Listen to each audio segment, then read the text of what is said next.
解开女人后，男人把她抱到床头坐好，并问她发生了什么事。没想到女人却用头撞开了他。女人并不是精神病，而是男人抓来发泄兽欲的工具。她撞开男人后想逃跑，但手脚都还绑着，根本跑不了。男人上来又给她打了一针镇定，可怜的女人再次昏睡过去。男人名叫禽兽，是名医生，最近刚搬到这里，而女人名叫阿珍，平时爱好跑步，两人住在同一条街上，离得很近。阿珍阳光活力的身影马上吸引了禽兽，阴郁的他开始想怎么能得到阿珍。起初他制造各种偶遇想和人家聊天，但对他不熟悉的阿珍显然不愿意多聊。郁闷的禽兽只能转变策略，他学着人家跑步，想培养共同爱好找聊天话题，但跑到人家门口才发现阿珍已经有了男朋友，而且感情还非常好。禽兽的计划就这样再次泡汤，但他并没有因此放弃。一个罪恶的想法反而涌上了脑海，他利用自己医生的身份，很容易就在药店搞到了很多镇定类药物，并买来一个烈性犬用的电击项圈。他自己先带着试了试，摁下遥控电击开关后，脖子只是稍微有点疼人，完全没事。禽兽就自己改装了一下，把电压调到了最大，重新戴上后，他又试了一下。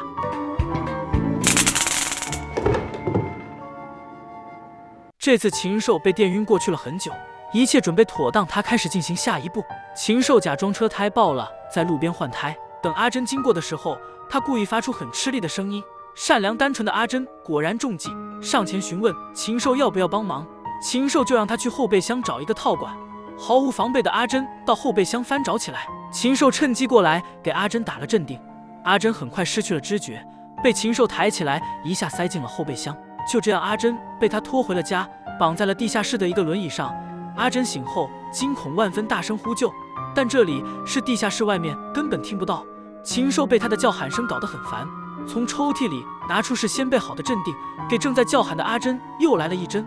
阿珍再次失去了意识，等他再醒来的时候，发现身上已经被换上了婚纱。变态的禽兽要给自己来一场婚礼，他感觉这样和阿珍在一起才会合情合理。阿珍自然是不配合，万分抗拒。禽兽掐着他的脖子逼他点头，才完成了仪式。仪式结束后，禽兽喂阿珍吃饭，但倔强的阿珍依然不肯吃。细心的观众可能会有疑问，这阿珍怎么变丑了？是不是换演员了？变丑是真的，但确实没换演员。刚开饭前，阿珍还一直在哭，细心的禽兽就提出帮她清洗哭花的眼妆。眼睛正在刺痛的阿珍只能无奈地答应。贴心的禽兽拿来卸妆膏，把阿珍的脸擦了个干净。所以这里阿珍变丑了非常合理，但情人眼里出西施，禽兽并不在意。阿珍提出想上卫生间，禽兽这时候就拿出了那个项圈，给阿珍戴上后就警告她不要轻举妄动。但阿珍并不知道这项圈的威力，从洗手间出来就想着要逃跑。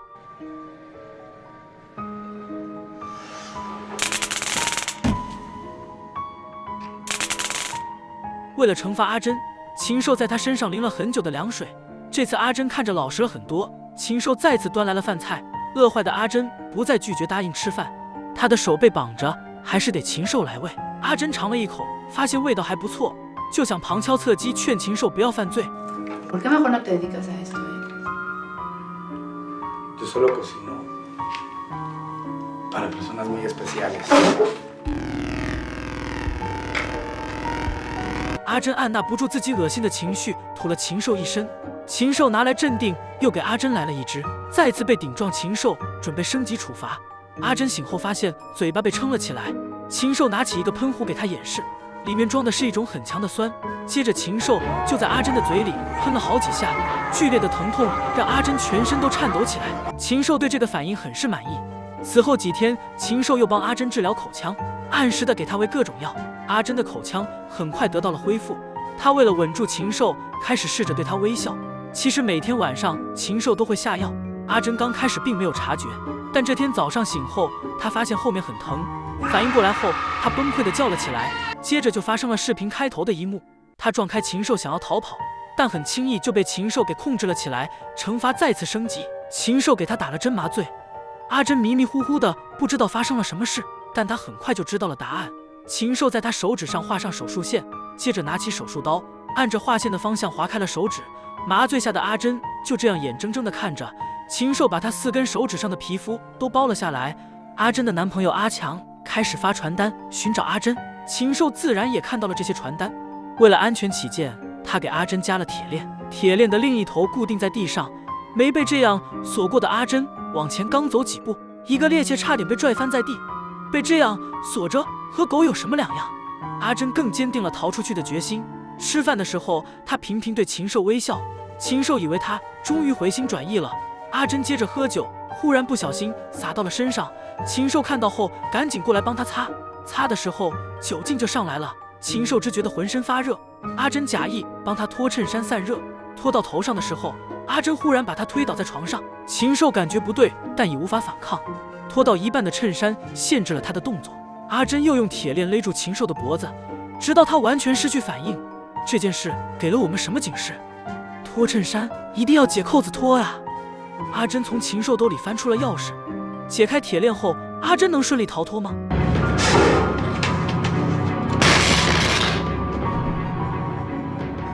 禽兽只是被勒晕过去，并没有死。外面铁门上面通了电，被电晕的阿珍醒来后，发现自己又被禽兽绑了起来。恼羞成怒的禽兽把他狠狠折磨了一顿，感觉不过瘾，禽兽又把阿珍绑在床上。他又想到了一个新的处罚方式，那就是给阿珍来次更大的手术。这划线的方式大家也能猜出来要干嘛。就在他要动刀的时候，却停了手。禽兽所谓的新点子就是喊来了阿强，他告诉阿强自己有阿珍的消息。进屋后，他先聊天，让阿强放松下来，然后趁阿强不注意也打了镇定。阿强没来得及反抗，就晕倒在地。等他再醒来，也被绑在了地下室。这对苦命鸳鸯终于见上了最后一面。禽兽过去转动把手，开始夹阿强的头，然后当着阿珍的面夹爆了阿强的头。他这样做就是想击垮阿珍的心。禽兽把阿强的尸体拖到院子里，准备用塑料大桶把尸体熔掉。阿珍抓住机会磨断手腕上的胶带，摘掉把它吊起来的铁链。没错，禽兽只是用了一个弹簧扣。外面禽兽正在往桶里倒酸，阿强冒着白烟开始融化。这边阿珍四处找工具，来到了卫生间，发现支撑洗手盆的钢管可以利用，就使劲摇晃洗手盆，把它从墙上搞了下来。就这样，阿珍获得了一个钢管，她用钢管拧掉了地上的膨胀钉。这下阿珍终于可以自由活动了。她拿着钢管出来，本来想直接逃跑，但看见禽兽后，愤怒的她改变了主意。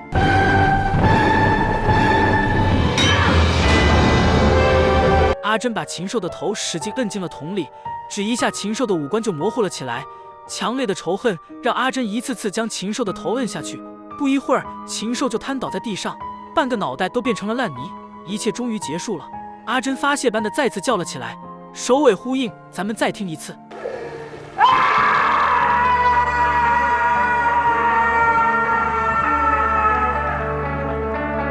影片最后，阿珍重新开始跑步。她在商店买水的时候，看到一份报纸，上面新闻吸引了她，是说一个强暴犯忽然神秘失踪的事。这时候，邻居一个女人过来打招呼，两人闲聊了几句，都吐槽新闻上的强暴犯最好永远消失。晚上，禽兽家的地下室出现一个女人，没错，正是阿珍。这里现在成了她的秘密基地，而她面前这个被吊着的男人，就是新闻上写的那个强暴犯。剧中